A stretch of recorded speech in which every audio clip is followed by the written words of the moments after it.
Welcome to another jam-packed program. It is I, Denzel, program specialist out of Girl Scouts Suffolk County. So now today what we got is our junior first aid virtual program. We're gonna go through making a portable first aid kit, learn some steps about how to approach a situation if you see someone that needs first aid or needs some kind of help. And I want you guys to take the knowledge that we have at the time and try to apply it. We need to know what to do in terms of emergency or something like this happens at home. So this is why we're watching the program. All right. So first thing we're gonna do is we're gonna get into the first aid kit. Now I'm missing some things here, but we can do some audibles, but I will also list what you guys need in here if I don't have it. So first thing is cotton swabs. Cotton balls, cotton swabs, whatever. So these basically, if you are applying alcohol to someone, you would use these. Maybe if you need to stop bleeding somewhat, you can use these. These are pretty essential. So this is almost maybe a must on the first aid kit. Also, the first aid kit, the box itself is pretty important. You don't want like all over the place. You want it all in an essential area. So it's pretty light and it's pretty, you can move with this, so you want to be mobile. Definitely gloves and a mask you would need now for times like this. So that's pretty important. Can't do anything, especially if someone's bleeding. You don't want to touch them. I understand. Now, this is not the tape we need, but I just wanted to give you a visual representation of tape. Maybe some kind of medical tape. If you have a gauze or a band-aid and you want to tape it around someone, definitely need tape. Not Scotch tape though, the smallest cleaner. Band-aids. So there's the strip band-aids, tough strip ones. These are real tough. So we have those, and then we have these ones, which are the bigger ones will take up more space.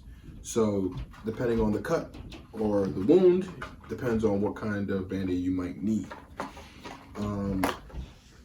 Definitely got some Neosporin to go. You definitely need this in case any cuts like that. Give a little sprints, rub it in with this.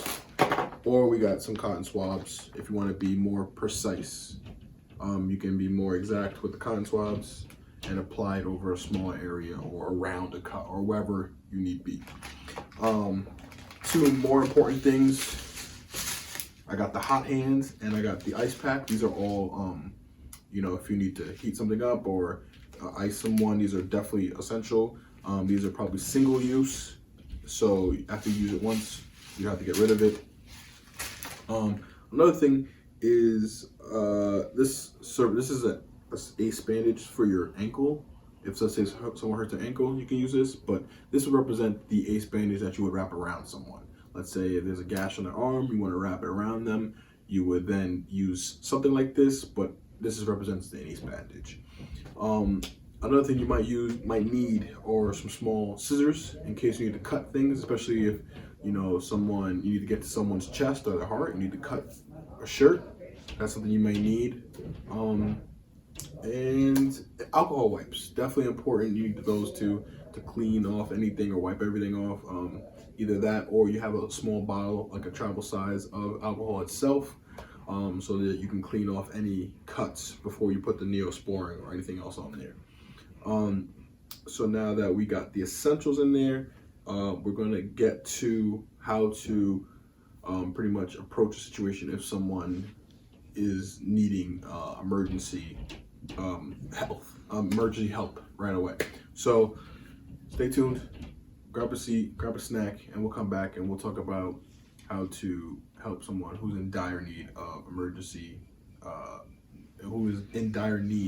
help in an emergency. All right. Okay, so off camera, I got a big boo-boo. See here? Big boo-boo.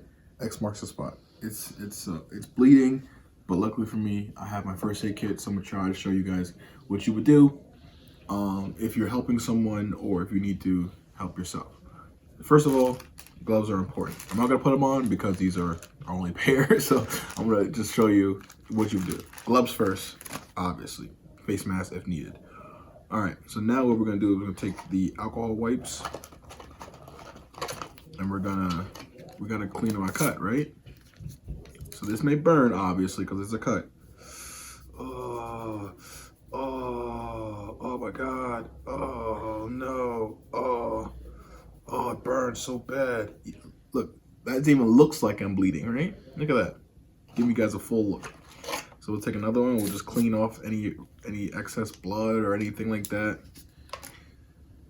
Oh my God, it burns so bad. Oh my God, is there a doctor in the house? Oh. All right. So now that this looks pretty clean here, right? Just gonna dispose of that. We're gonna take our Neosporin, give that a couple sprays, and then we're gonna take a cotton swab or cotton ball, depending on what you want to use, preference. I'm just gonna rub it in, make sure it is covering the cut exactly what we want. And we want a Band-Aid. You're gonna pop these ones open.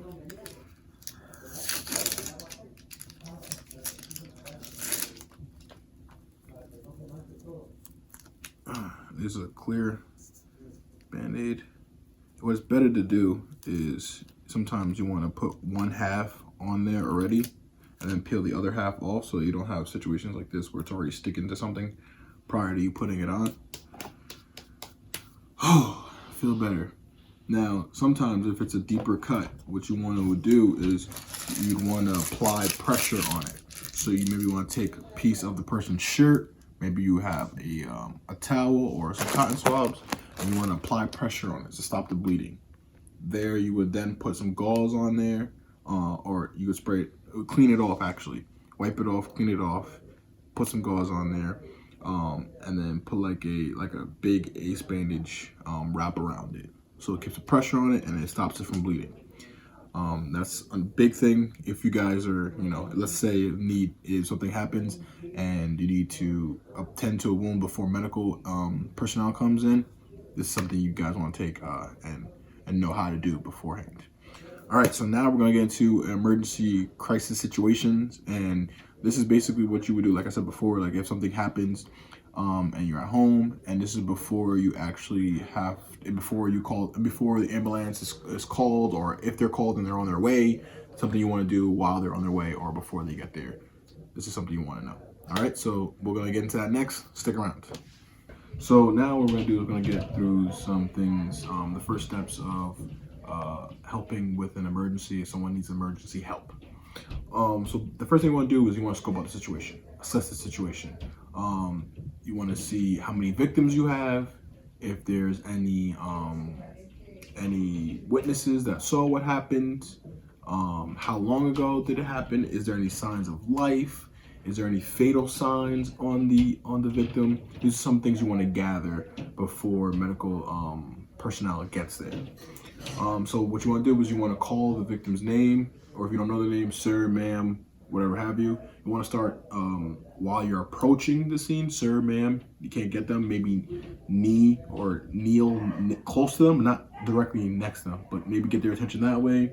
See if anything, the whole time you're trying to see if there's any signs of life. That's the number one thing. You want to see if this chest is going up and down. You want to see if he's moving or anything is going on, right? So you definitely don't want to touch them at all because you're not certified. We're not doing CPR here. We're just gathering information and just trying to help the medical professions when they get there.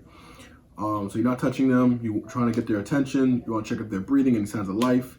Then you want to go to the witnesses, ask them what happened, how long ago did this happen, and then you want to call 911 and pretty much wait for them to get there. When they get there, you can now update them with whatever happened. You could say the man fell and he's got a broken leg, he passed out, that kind of things. That makes the job easier for the medical professional when they actually get there. They already know how to treat the person almost because you've updated them with this information. All right, so what I'm going to do is I have a victim over there, Mr. Polar Bear. So I'm going to teach you guys how to address, and I'm going to teach you guys how to address an emergency situation. So first, I'm going to walk over and scope the situation. Oh no, a man. Polar bear man, he's on the ground. Something happened. Hello, Mr. Polar Bear. Mr. Polar Bear. Hello, hello. Not responding. I don't see any signs of life, so I'm going to kneel a little bit. Hey, Mr. Polar Bear, you okay? Hey, Mr. Polar Bear, you okay? He's not responding. I said there's no other victims in here, so it's only him. Now I see someone else saw this. I'm like, hey, do you know what happened to Mr. Polar Bear? What happened? Oh, Mr. Polar Bear, he fell and he tripped on a skateboard and fell and cracked his head open. Oh my God, he cracked his open. So there's no signs of life. He's bleeding from the back of his head, and it happened 5 minutes ago. So I'm gonna call 911. Call 911. Now they're on their way. So now when the medical professional comes, I can be like, hey, Mr. EMS guy or lady, this Mr. Polar Bear, he fell, cracked his head open about 2 minutes ago. Well, it'll probably be like 5 minutes because it takes him a while to get there. But 5 minutes ago, he fell and cracked his head open. He's bleeding from the back of his head. There's no signs of life. This man saw him. He's here with me as well, and we saw what happened. So now, the EMS or the ambulance can now treat Mr. Polar Bear because now you just helped assess them and gather information for them. So now they understand, his head cracked open. It's been 5 minutes since it happened. He's bleeding from the head. It's a very serious wound, and they know how to treat the wound because you help gather the information. So these are the kind of things we want to do to help them because, we all want to be a hero. We all want to be essential, but this is the way we do it. Even you gathering the information could be essential in saving Mr. Polar Bear's life. So that's number one we want to do. We're not there yet, but maybe doing something like this may spark a change, and maybe you want to do, get CPR certified, or you want to be a nurse or a doctor when you get older because you like caring for people and you like saving lives. So another thing too is pretty important. Let's say you are making the 911 call yourself. So let's say me and Mr. Polar Bear live together, right? And Mr. Polar Bear is actually my dad. So Polar Bear. So my dad, Polar Bear, passed out, right? I don't see any signs of life. He's not breathing. I'm concerned. I'm getting his attention. I'm like, hey, Dad, Polar Bear, are you up? What's going on? Hello, blah, blah, blah, blah. No signs of life. I'm not getting any attention or reaction from him. So I'm going to call 911 myself. So I call 911. And the most important thing is you want to stay calm during this whole thing. I know it's very frantic for you because you're dealing with, emotions of what happened and you're trying to help. But the best thing to do is stay calm. So you call 911. You say, hello, there's an emergency. I'm at your residence or wherever you're at. And then you want to explain what happened. And this is what I said back to my previous point. You want to gather all the information that happened. Who, what, when, and how. So my dad passed out. He fell. He seems to be bleeding from his arm or his leg. He's not showing any signs of life. And this happened 5 minutes ago. So now they're you already tell them where you're at, what happened, when it happened, and how it happened. So then you're gonna say, oh, my name is blah, blah, blah, blah. And you just wanna make sure that you reiterate. And that what they'll do is the 911 operator will basically stay on the line with you and just trying to coach you through some things. Maybe they might wanna put them in a different position or a recovery position. Maybe they want to just move the person around or whatever have you, or just check to see if there's any sign of life. That way that the 911 dispatch will help you with that. So you want to stay on the line with them, still remaining calm on that, and they'll tell you to stay calm too as well. But you can't really think, and you won't be able to operate effectively if you're letting your emotions get to you, which is very difficult to do. I know in a time like this, you are very upset. Something just happened to Polar Bear Dad. We want to make sure he's okay, right? So the only way we can do that is by patient and listening. So we're still on the phone with the 911 operator, telling us what to do, and we're listening. And then once medical personnel come, that's when we would let them help our father, Polar Bear Dad. But we've helped them by giving them information. We've gathered information from them, gave it to them concisely, and they're able to almost assess what's going on before medical personnel even gets here. So that 911 dispatcher can say this to the ambulance before they get there. They could say, they'll probably ask, how old is he? What's his weight, height, stuff like that. So that way, when they get there, they're ready for whatever's going on. But this is very important. If it's an emergency, you want to do as much as you can to gather the information, whether it be in your own house or whether it be out somewhere. You want to gather as much information as possible, and you just want to help. And sometimes people underestimate how these little things can help so much. Maybe if someone got into a car accident, you go and you saw it, and you assess the situation. You call 911. You transfer the information to the 911 dispatcher. Now you're waiting for the medical personnel to come. Maybe you might want to go into the street and help direct traffic or inform everybody what just happened. So maybe they might have to U-turn or go another route because someone's laying in the street. That's something that is very important. And this is just like, while you're under these circumstances, very emotional circumstances, especially in emergencies, patience and clarity is probably one of the most important tools to use, because then you can think clearly and you'll be able to operate more efficiently and conduct yourself in a kind of adult manner. So that's pretty important, and I hope you guys take anything from Mr. Polar Bear. You don't want to see him, down like this, so you want to gather all the information to help save his life. All right, so we're back. So we're gonna get to some things on how to take care of someone if they are sick.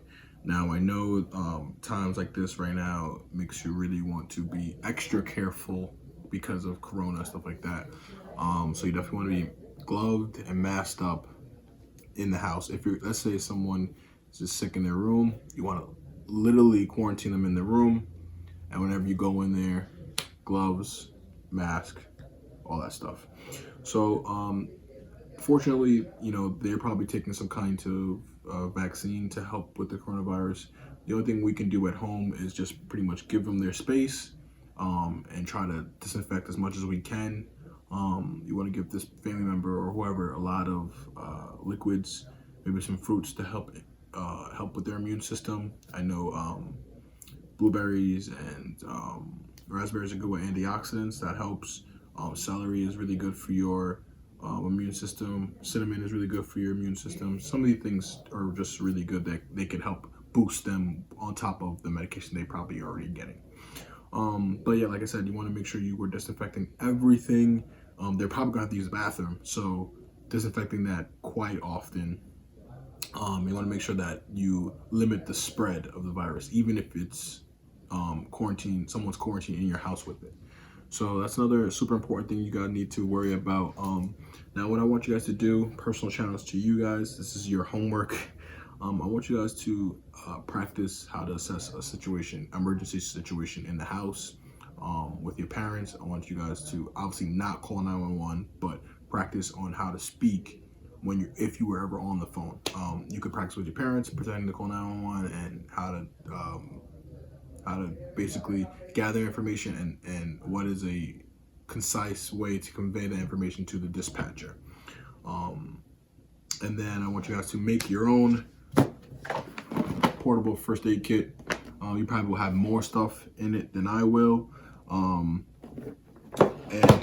that way you guys can practice on how to treat wounds, how to wrap ace bandages around. It's good practice in case it happens to you and no one's around. Maybe you might need to learn how to do this on yourself. So that's a good practice. I want to see, I had an interview lined up with some of my nurse and first responding friends. Fortunately, their schedules do not match up. They are super central right now and they have barely any free time. They're working like 14-hour shifts. So we want to just give our thanks and our prayers to all the essential workers out there who are working their fingers to the bone and who are trying to help the treatment and and trying to stop the spread of the virus. So kudos to them. So I want you guys to take all the time to thank all the people who are essential workers and give them your thanks and your gratitude. And definitely practice on all the stuff I've showed and talked about today, because it's something that you need to know.